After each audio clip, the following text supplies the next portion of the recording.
All right, you're going to need a soldering iron. And like I've mentioned briefly, there's a few different kinds. Actually, there's a lot of different kinds. One thing about soldering irons is that usually their tips are interchangeable.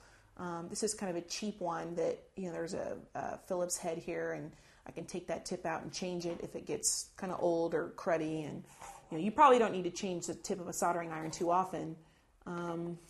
This one, this one changes. I think this whole thing kind of slides out and slides back in. So they do have interchangeable tips. Sometimes you might want to use a larger tip or a smaller tip. The other difference in soldering irons is there are some that have heat control, like this one. You see there's a variable heat control knob here where you can get it super duper hot, or you can get it just kind of, medium hot or less hot. The entire range of heat that a soldering iron gets at is probably dangerous, and can burn you. So don't think that just because you have it set low that you can't get burnt. It's sort of a difference between a second degree burn and a third degree burn, right? But something like this is real handy. It has variable heat control, an on-off switch.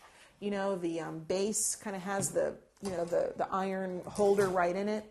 It has a little reservoir here where you can put a sponge. This sponge, this is one of those dehydrated sponges, so I haven't put water in it yet, but it's nice to have a wet sponge around to kind of clean sort of soot and solder off your iron when you're working, right? And so some of these kind of really nice setups are kind of set up like that. But you don't necessarily need to have something like this. I mean, you can work just with a regular soldering iron like this. If you do, remember you need to have some kind of little stand for it. This is kind of a crummy one. You might want to look into maybe getting a better stand. This is, kind of easy for it to fall off of it. But note that this iron doesn't have a variable heat control. So you plug it in and the temperature it gets is the temperature it is.